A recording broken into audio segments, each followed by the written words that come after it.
Folks, good morning. It is Friday, August 14th, 2020. Friday across the world. In our live chat we're having with friends in Austin, Texas, San Antonio, Texas, Mérida, Yucatan, Mexico, and San Jerónimo Tlacochahuaya, Oaxaca, Mexico. I want to thank everybody for participating and just get a quick status update. Let us know who you are, where you are, and most importantly, what are you doing for the rest of the year? Any plans, any updates, anything we should be paying attention to? And we'll be back with some more quarantine streaming questions in a bit. Jen, please go ahead. Hi, I'm Jenny Morfin. I'm in San Antonio, Texas, just as Ron mentioned before. Happy to be here to help go with the flow with these chats and to learn what my friends are doing, to meet and to talk a little more about the current situation and anything around tourism, culture. And thank you, Ron, so much for having this. It's very nice to be here. Oh, you're welcome. Melissa? Hi, I'm Melissa Biggs. I'm in Austin, Texas. I just came back in November, end of November last year after 3 years in Guadalajara. As Ron said, I'm an anthropologist. I'm working on a variety of things right now, but one of the main projects that I have is I'm the guest curator for an exhibit called Hostile Terrain 94 that's about the deaths of migrants in the Sonora Desert. And it was supposed to be live around, it's a participatory exhibit that's happening around the world, and it was supposed to go live before the presidential election this year. That is not happening. So one of the things that I'm here to do is learn about some different ways that people are doing public programming when publics can't actually gather. So that's something that I'm doing. Very interesting. Verena? My name is Verena Gerber. I'm here right now in Mérida, Yucatan, in a new open hotel in the pandemic, new open hotel. I am a hotelier, I am sustainable, I like to make sustainable tourism. And this is what I do. And this is what I will still doing until this goes by. That's about what I do. Thank you for inviting me, and thank you for being here. And I'm eager to listen to what everybody does. Excellent. Well, this is a great group. Moises? Yes, good morning. My name is Moises Garcia Guzman. I'm right now in San Jerónimo Tlacochahuaya, a Zapotec village in Oaxaca, in southern Mexico.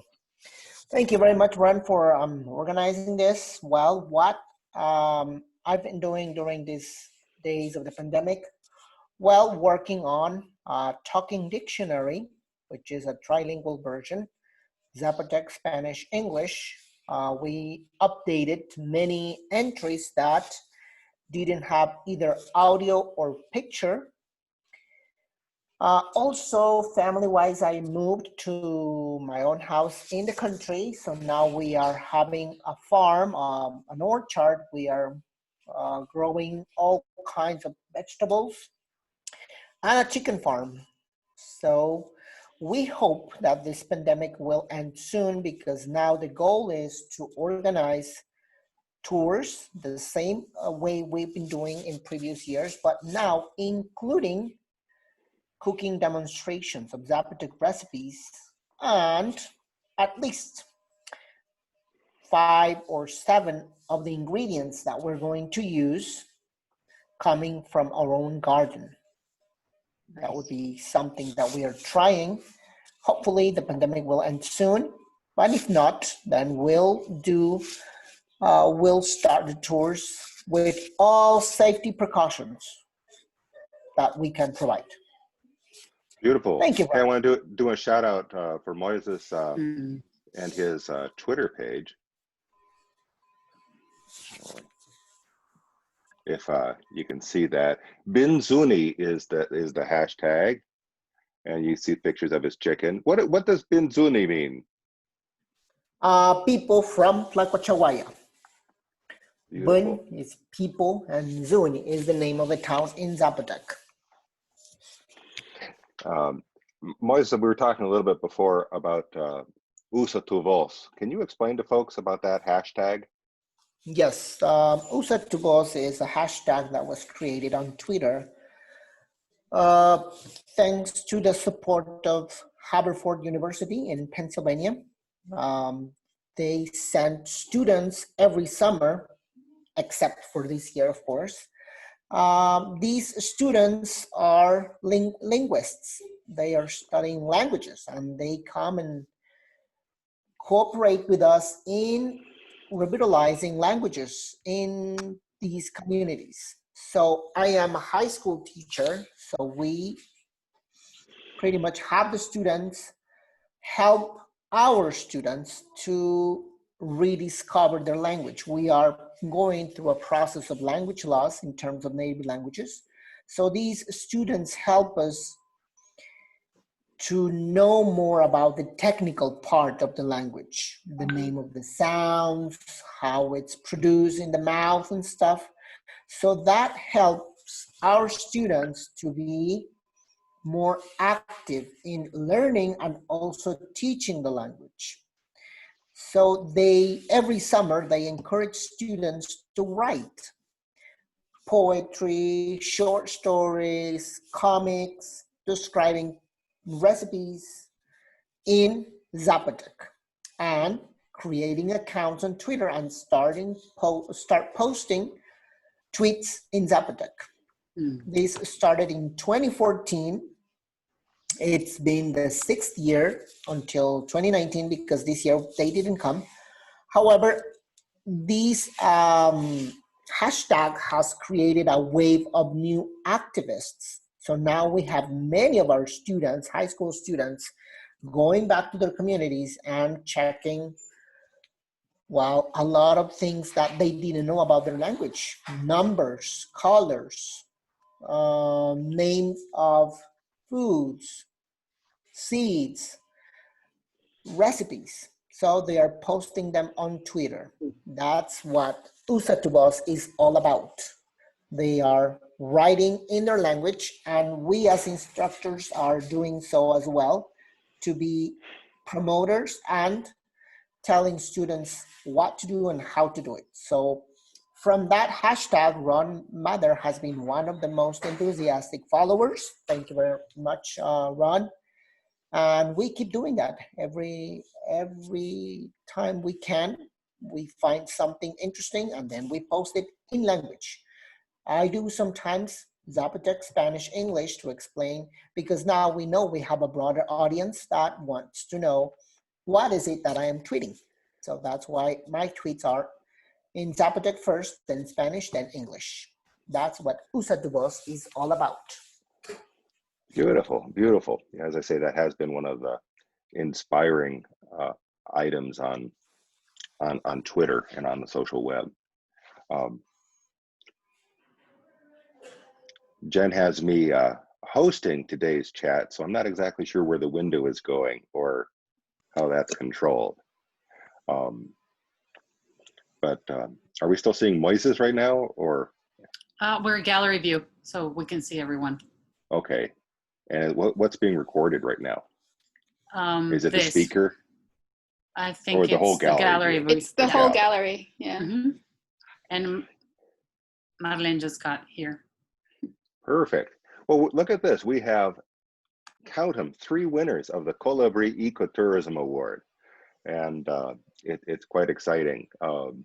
Verena, can you tell us a little bit about what's happening in Mérida and a little bit more about this hotel? Oh, I'm going to ask you to unmute. Audio, I silence this thing. Again, what's happening in Mérida, what's happening in tourism. Tourism has had unprecedented pandemic, tsunami, if you can call it like that. Tourism has been very, very hit by this pandemic, and the whole industry is like by zero.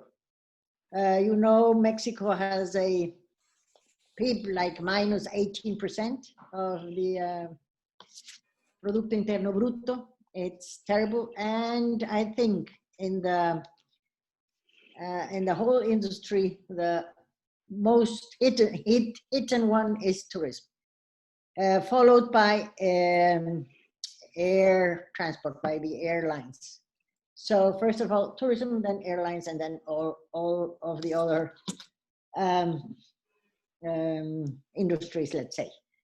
What has happened is very, very bad. Tourism in Mexico has about 11% of the people is responsible for that, and a lot of people have been cut of this industry, jobless, and it's very, very, very, very bad. In this panorama, the problem, or it makes it worse, that beaches are closed.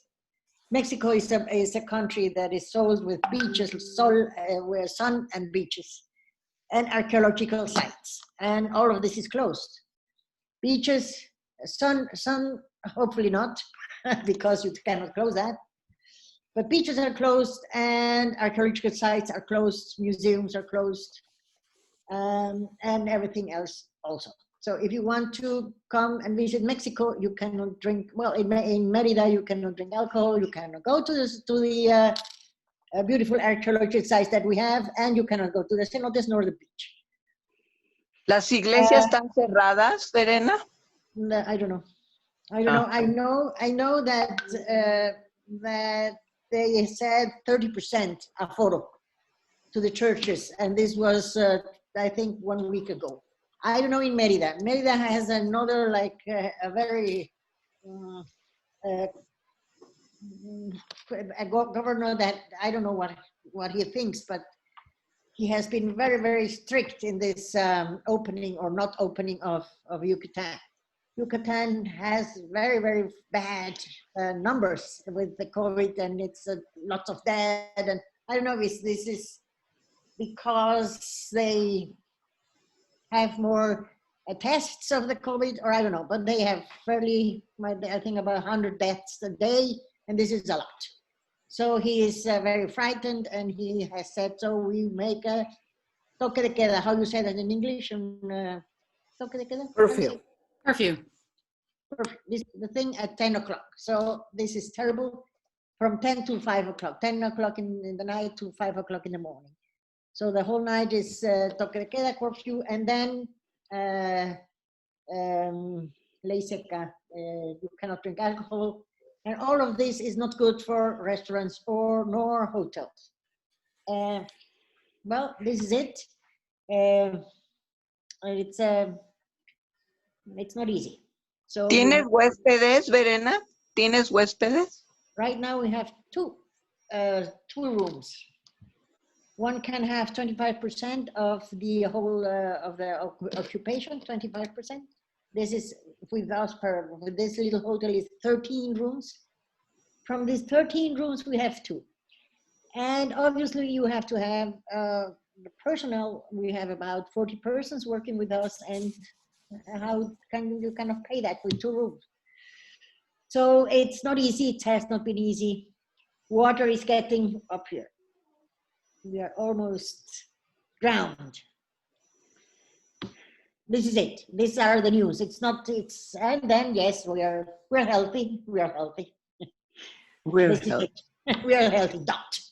Everything else is really, really not. And the other hotel that I have in Celestún is closed. There is one bridge crossing over to Celestún. This bridge is closed. So there's nobody that goes in or out without being a Celestún people, or without having a person permission to cross this bridge. So my hotel in Xixim is closed, and this has two rooms occupation. So I'm healthy, dot. Algo que es muy extraño, el Airbnb que yo tengo en Cuernavaca se llena, claro. Está absolutamente lleno. Sí, claro. No paro. Les doy 2 días para dar espacio entre uno y otro por sanidad, nada más por precaución. pero es uno tras otro, tras otro. Es curioso que eso, por lo menos en mi caso, nos dieron autorización. Así es, así es. Lo que pasa es que eso no entra dentro de hotelería. Yo sé, por Y, eso yo menciono que también eso lo está chupando por otro lado. Si tú te vas a Cancún o te vas vamos a hacer Acapulco, todas, o Progreso, que está aquí más cerquita.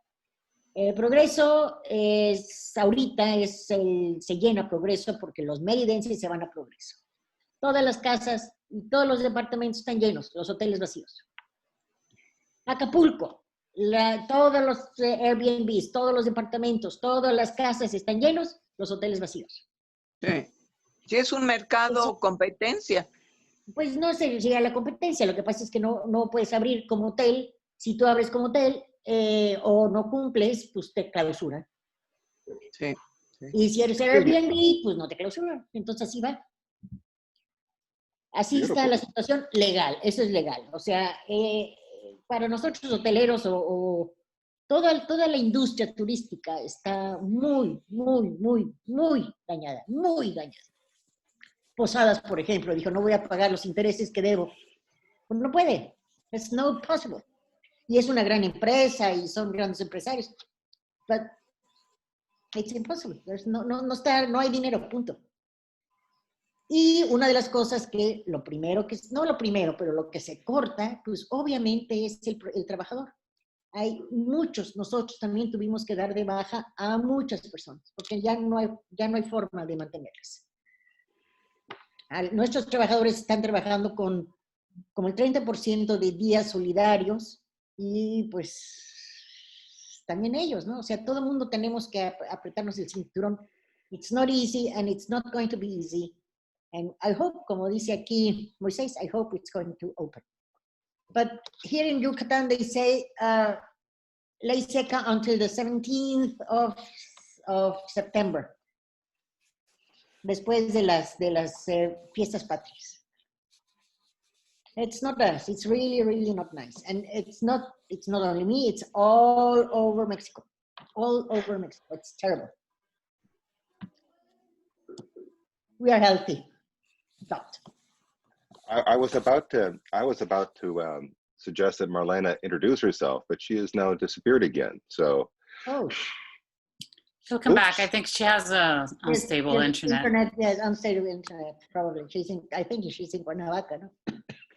Well, change of geography. Melissa and Jennifer, what's the status of tourism or restrictions in Austin and San Antonio? Melissa. Okay. Well, as we discussed before, the pools and Barton Springs, which is a big draw here, which is a natural spring that's in sort of the middle of the city in a large park. The parks just reopened. Some of the park concessions are reopening. Like you can now rent a boat to go out on the lake or out on the river. Restaurants are still at 25%. That's because our cases here kept going up, and now cases are down, but hospitalizations are up and deaths are up. So I actually feel pretty comfortable with the restrictions personally. I think that here, because here the governor at one point when things first started made some rules about what cities could and could not do. And he reversed some things that had been put in place in Austin, Dallas, and Houston. And I don't know about San Antonio. Jenny can talk about that. And so it looked like for about a month that things were not going to be so bad here. And then everything just went really, really bad at the end of May. So that's that. Classes are about to start at the university. They start on the 26th. There's a hybrid program this year, so some people will be on campus, some people will not. It's making one thing that I noticed as just a resident in Austin. You know, the traffic is something I noticed because traffic here is usually really bad. And it's not like it's, you know, pretty easy to get across town now. Like I went to a yoga school for a long time that was used to be a 15-minute drive from my house, then it became a 30-minute drive, then it became a 45-minute drive, and now it's back to like a 20-minute drive. So there's a lot fewer people here, and I will be curious to see what the fall looks like, because you know, for those of you in Mexico, US football is very big here at the University of Texas. And this year, the stadium, unlike some of the other football conferences, their conference has decided to play, but the stadium is only allowed to be at 25% capacity. And those football weekends brought in a lot of people. People would come with their RVs and park them in the library parking lot, as Ron probably might remember from his days as a graduate student. And that's not going to be allowed this year, I don't think. So I'm curious what the fall will look like. I know a lot of people. I am an anthropologist who focuses in part on food. I know a lot of restaurant owners here.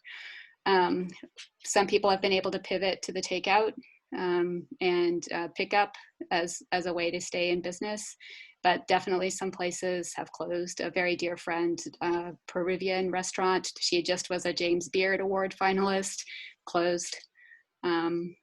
So there are definitely losses like Verena is talking about in terms of restaurateurs. I don't know about the hotel industry here, but I imagine that's taking a hit. And as you might know, Austin has two really big music festivals, South by Southwest in the spring, Austin City Limits in the fall. South by Southwest was canceled, obviously this year. Well, I shouldn't say obviously, because for a while it looked like they might not cancel it. And Austin City Limits is also canceled this year. So those are both big tour, like big draws, like people, thousands of people come from all around the United States and actually outside of the United States to participate in those festivals. And that was a huge, huge hit here. Beautiful. Beautiful. Jen, any other comments about San Antonio? It's very similar to what Melissa just mentioned. Like they close the parks and they open them, and then right now, like you have to call for reservations sometimes, and you can start going, and it really gets full still. So it's not like, I don't know, it doesn't really make sense because, I mean, yes, you can get there, but like if everybody's tubing and tubes are next one to each other, it's just doesn't really make sense. And ¿Qué es tubing? they had to send. Like in tires, like you go down the river. Ah, yes, okay. With, yeah, llantas en el río. ¿Qué tal? And restaurants, the same thing, more or less. And yes, a lot of small ones have been closing, and people weren't listening to the restrictions as well. So they had to send like a message, like the ones that, you know, they go out, they broadcast to the whole city, I guess, to stay at home. And then they did the fine for $250 if you weren't wearing a mask in public. So there's those restrictions, and but still, like in places you see people walking like nothing had happened. And then like in I don't go out that much, but grocery stores, everybody wears, like all the establishments have you can't go in if you don't have a mask and stuff like that. And here the kids already started school actually on Wednesday. And so I have here the school. And there's that part. For here, the 3 first weeks are mandatory online.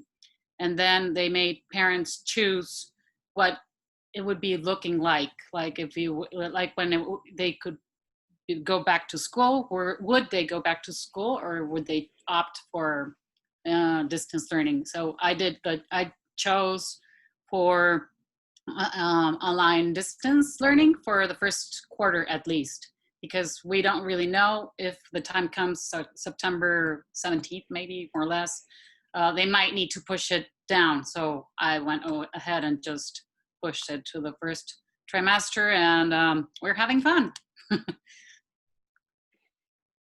Beautiful. I was going to again introduce Marlene, but nope, she's not here. She'll come back. She'll make it maybe later. Well, exactly. Well, here's the question. There's a little term in the tourism circles called revenge tourism, as if after the pandemic, we who have been bottled up at home or at nearby staycations now want to bolt. So what are the possibilities for tourism after the pandemic? And like, I'll say this and ask the question, but like for Marlene, wouldn't it be great to take Marlene tubing on the Yes, river in Texas? I'm here. I have done tubing in Amacuzac. That's a quite interesting river here near Cuernavaca. But right now, I haven't been in the rivers for many years because I used to do it in Veracruz. But here in Cuernavaca, I lost a little bit of everything, but I kind of got the information. The city itself, people are running around with tapabocas, but well, like Verena says, almost everything is closed. And I do walking tours with my son Oliver around the area, which is a very old area in Cuernavaca, Tlaltenango. Churches are closed, at least until now. And resorts are closed. I haven't even informed myself the La Cestaca resort, the river there is one of the most beautiful rivers we have here. The source is at the entrance in the middle of the park. The other thing, I want to promote the Zapata route, but it would only be with my visitors of Airbnb, taking them in my car, making sure they haven't had any encounter of the third kind with coronavirus. And I think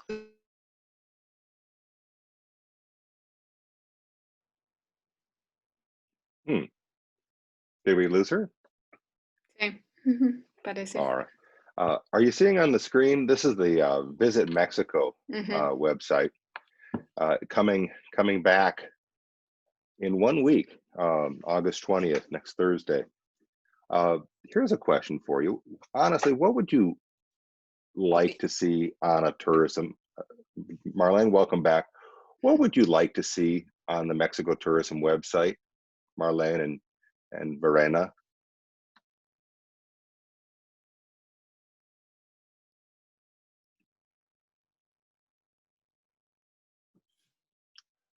I have to. What? I don't know. I think I'm not very keen on websites, and I don't use them very much. So I'm not the one that could tell you something. I know this Visit Mexico has been a good website and it has promoted Mexico. What should we do? Promote Mexico. And how? Pues it's very easy. Mexico has so many beautiful things that it really is very easy to promote. I would say it should be holistic. Everything should be in there, and it's easy to user-friendly and beautiful pictures. And this is what I would say it should have. But I think it had that, hasn't it? I don't know. I haven't visited Mexico too much in my life, so I'm not the person to ask. Right. Perhaps somebody that is keen on this website things and to do. Well, I think personally, and for the past 20 or nearly 30 years, what I'm looking for is, current information, ideally a website that the domain name doesn't change every sexennial. And particularly that's the truth in the state websites. I mean, it's just hard to again, look for current information. But I also like your point, Verena, that it's so much broader than just tourism, than just a website, and it's broader than tourism. The question is, how do we bring in education and culture and the world Moises is working with an indigenous language. Again, what a great privilege to visit Oaxaca with its 16 or 17 different indigenous groups, as well as 100 different variations of language. To me, that's the attraction. And tourism generally, it says, well, if that wasn't important 50 years ago, it's not important now. So, we're not seeing the detailed information that bird watchers need, or that corn enthusiasts. I mean, people, and Melissa, please talk about this. But what about the Nixtamal fans? How do we bring some of this wonderful Mexican cooking, to the visitors? I mean, there's so much to eat and learn.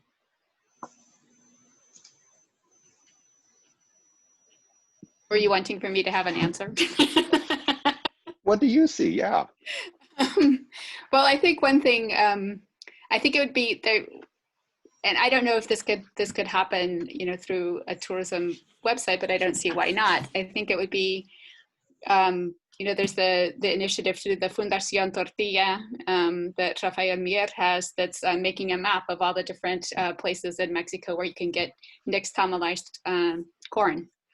And I know they're working on maps for Guadalajara, for Ciudad de Mexico, but all different parts. And I think it'd be really great if things like that were on the website and were interactive, so that when you found a place, you could add it to the map, because that's one of the things that I know that they're doing with the Fundación Tortilla.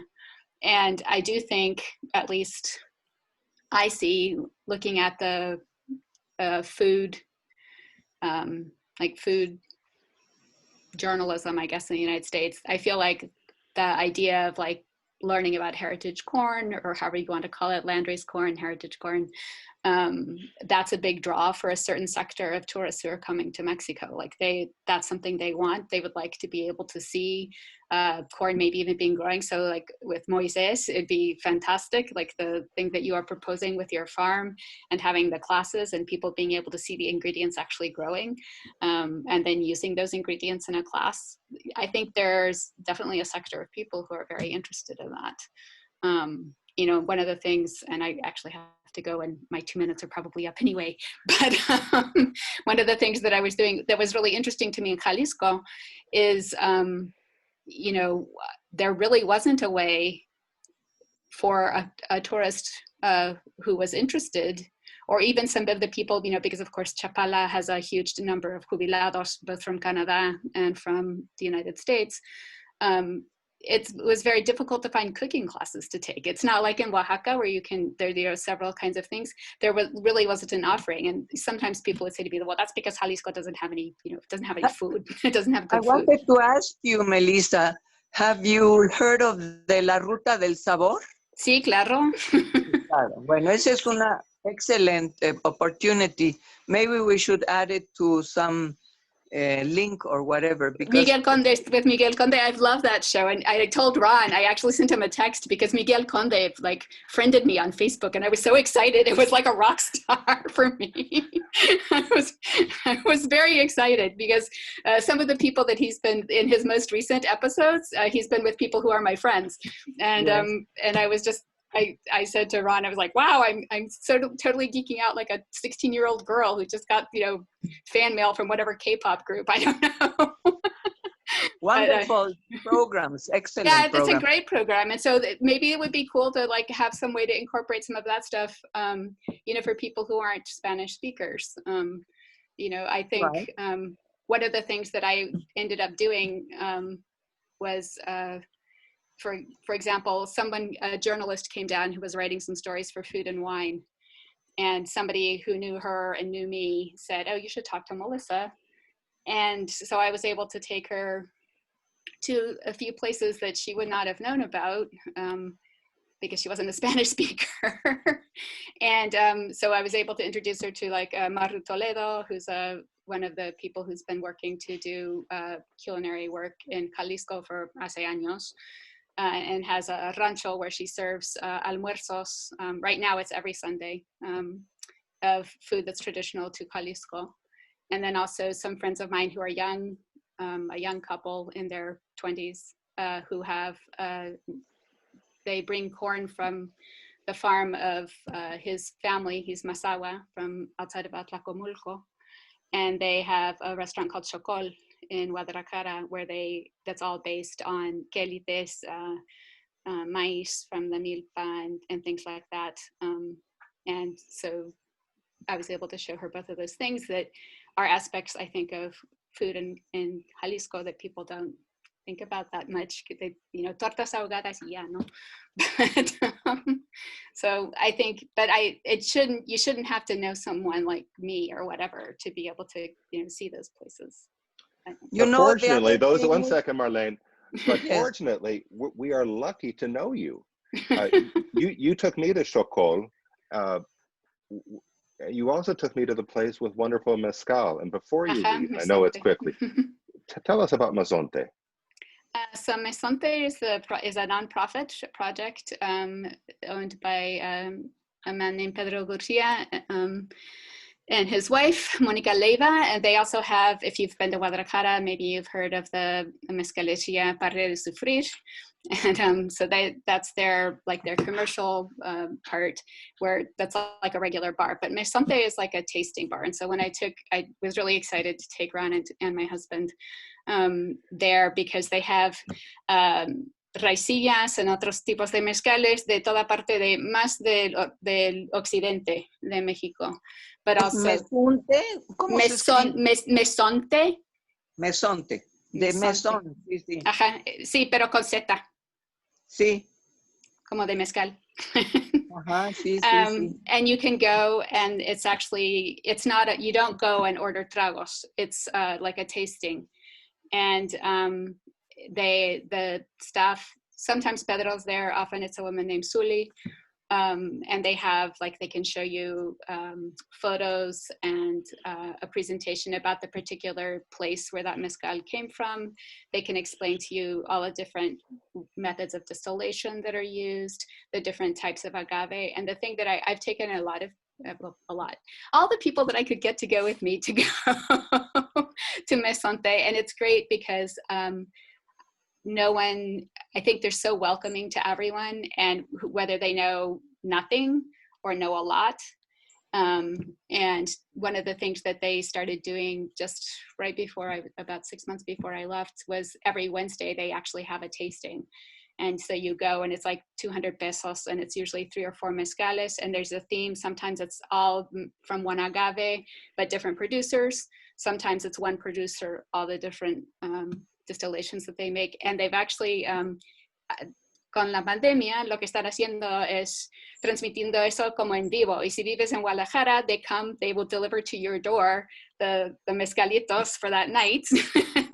And then you can tune in. And it was I went to a lot of them, and it was just really fun. It was a fun way to learn different ways to talk about the mezcal.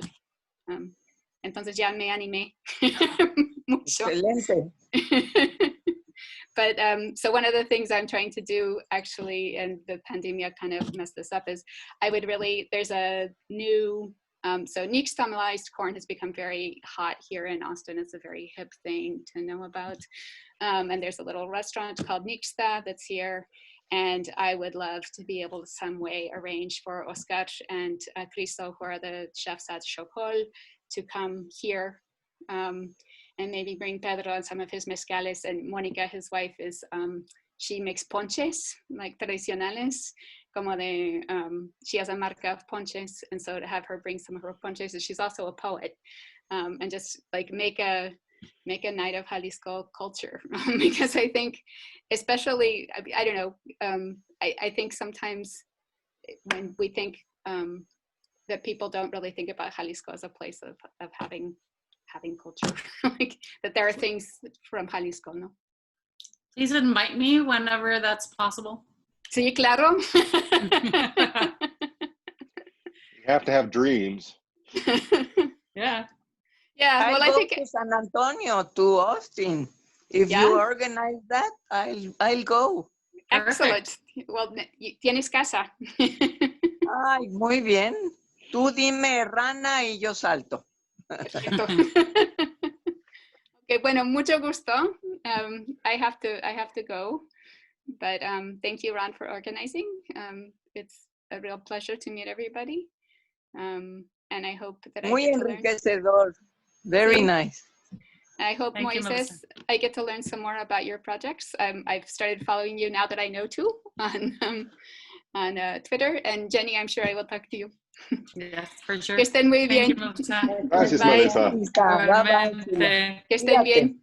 Bye-bye. Gracias. Igualmente. Beautiful, beautiful. You see, cooking is, I was mentioning when I interrupted that the markets are originally the place to go and buy all these list of wonderful things and go home and cook it at home. I think that's going to happen more and more. You know, I'm a big fan of the markets, and again, it's one of these things where I, as a foreigner, just kind of marvel at how I've never been to an inadequate market in Mexico. Some are nicer than You're others, right. of course, but by golly, you know, and there's just so many things. And again, as a foreigner, you just don't recognize, and it's just outstanding, and the variety and the changes across the nation. So it's such a pleasure to be still in touch with a number of the friends I have in Oaxaca, and the kids who of the folks that I used to deal with, you know, 10, 15 years ago, now have their Facebook pages. Wow. And it's kind of nice to see, you know, what they're doing. And again, there's this point of, want to go back to revenge tourism, and there better be a better word for it. There ought to be. Yeah. But, you know, when you see these fresh sopes, or when you see the ingredients for mole, or the mole and pasta, again, you know, why can't we get these things here? I need my Mexico care package. We'll send you one, Ron. Send me your address. Right now, Marlene, you're gonna have to bring it. You're gonna have to bring it and visit. I'll make a visit of all of you. Well, again, I'm suggesting, and again, as a tarea for Marlene, just take photos. Photos, okay. And again, Mexico, as Verena was saying, there's just so many wonderful things to love about Mexico. Oh, yes. But you know, what is chipil? And, exactly. Okay. And how, you know, there's so many opportunities for education. And again, I think, and I thank so much Moises. Moises will take pictures from his garden, from his farm, from the streets of the pueblo. And again, I will look for it. And again, that's wonderful. And I've only been to the Yucatan a few times, but again, the pronounced difference between the Yucatan and central Mexico or anywhere else in Mexico is just so profound. In Yucatan, my brother John is reviving the endemic fruit trees with the village Cholul. I think I sent you an information. Well, maybe you can put that on your Facebook page or Twitter. Yes, okay. It's very, very near to Mérida. Verena was there for a short visit, and around the church, the community, the neighborhood has been attracted to join them and take care of the fruit trees, of endemic Mayan fruit trees. I'll send it to you. Well, please add the link to this video. As I say, make me jealous. I don't know how to make a link in this video, but I will send it. Not right now. I'm saying afterwards, once the video is posted. Marlene has been a little bit reluctant, but boy, she's been posting things. No, you do awesome work, Marlene. You give yourself more credit because you do amazing job. Okay, I pat my shoulder. Yes. Verena, I want to thank you. I mean, the pictures you have from the hotel, and again, just keeping us in the loop of what's happening. A very profound information from Verena. I appreciate it very much.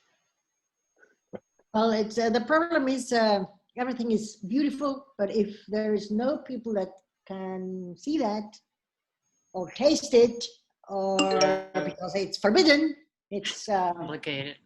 Very complicated. We can talk and talk and talk. If nobody goes and sees Moises's fruits or trees of your brother, or if they do not come and look at the flamingo,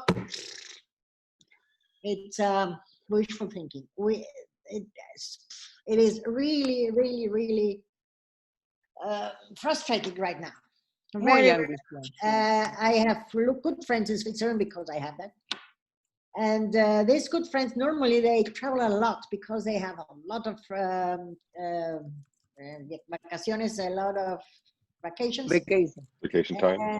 Yeah, free time. So they travel a lot. And this year they said, we are staying in Switzerland. They are not traveling. Ándale. Sí, sí. And what can we say if they say, don't go out and you are going to be dead tomorrow? And it's so stupid. It's really very much frustrating, very much. And well, yes, it is. Our hotel is beautiful. You should come and see. And but you should come and see. And if you are, It's in a wonderful avenue with a lot of beautiful residential houses. it is very nice. It is very nice, and it is here. But yeah, if you don't come, we have to close. Oops. And what I always say, I am healthy. That's it. It's really, Sí, no. really very frustrating. Very, very much frustrating. And Moises has the same thing. He can be beautiful quelites and beautiful maize and beautiful something. But if nobody comes, oops. Well, Well, one thing that well, we, sorry, does this Brian, make? go ahead. No, please go ahead, Moises. Okay, one thing that we are planning on is, well, just the way this thing started, progressively, slowly, then that's the way we should start back, slowly, right? Maybe what I'm aiming for, because right now, one of the things that happened before the pandemic, or right about when it was about to start, was I got certified. I wasn't certified. I didn't have my certification. What certification? The guía de turistas. Ah, okay. I didn't Pues, have money. colega, somos guías de turista. Okay, thank you very much. Now, I know we are colleagues now. No la tenía, I didn't have it, now I do. Well, now it's a good point to start slowly because I also give now, because my wife comes from the mountains, from the Sierra Juarez of Oaxaca. So now I give out tours about corn, los colores del maíz. Ah, qué bonito. White, yellow, red, purple, black, and different recipes. So maybe we are thinking of starting the tours by late November, early December. If you have groups of people that are interested in native varieties of corn, let me know and we can start small groups, 3, 5, 7, with all health repercussions, so that we can start again. I know it's difficult, and I see Verena's point. It's difficult, really, really difficult. But now what do? Do we give up? No. Let's aim at starting with small groups, 2, 5, 7 people, and then slowly going. And I know 2021 will be the year. I hope. I like that, and I do like the idea of thinking positively for 2021. We're going to wrap up the conversation. I'm going to ask for any last comments, and we'll end the recording. I want to invite everyone. We have Responsible Travel Week, the second week of February. That's the 8th to the 14th of 2021. We've done this now for 10 years, mostly as a measure of bringing people like yourselves up to date on some of the digital technologies, and again, learning how to use Facebook, learning how to use Twitter, and again, documenting and showing what's on offer. So hopefully we'll have really good news by February, but if not, I'll settle for good news on November 3rd, and hopefully a wonderful year to come. Any final comments? And we'll wrap up. Final comments. Well, it's been a tough year, but just the way it's been tough, well, it has tested and it has brought the best of us. When I moved here in my home, in my new home, and of course, that's also a place for all of you whenever you want to visit. When things get better, you have a home and a place to stay here. I didn't know anything about planting. I didn't know it, never in my life I planted something. So by trial and error, I discovered. So the good thing about this pandemic is that it has showed us the potentials that we have in all other areas. And by doing that, well, we are preparing ourselves for what is to come. So I thank you, Ron, for this opportunity. And of course, because of you and many other followers, is that we are still alive and continue doing what we're doing. Thank you. And thank all to all other participants. I know great things are coming. We just need to be patient and persistent. Thank you. I don't know if one has to lift the finger to say something. Go ahead. No, just I wanted Moises to repeat when in November he's organizing this, Los Colores del Maíz, and maybe I can take a group. I don't know, I can try it. Okay, we are aiming at 24 and 25th of November. Okay. Déjame ver November cuántas 24. personas. Well, you'll send it to me. Can you send it to me, Moises? Yes, of course. Yes. I And make sure you're in I will. contact with one another. Yes. Thank you very much. And I just want to say to Moises and to everybody, Melissa is not there anymore. Let's keep on trying to change the name from tortillas to Tlaxcale, which is the original Nahuatl name, at least on the high plateau of Mexico, the Nahuatl name. And Are you talking about Yet? Yes, exactly. Yet in Zapotec.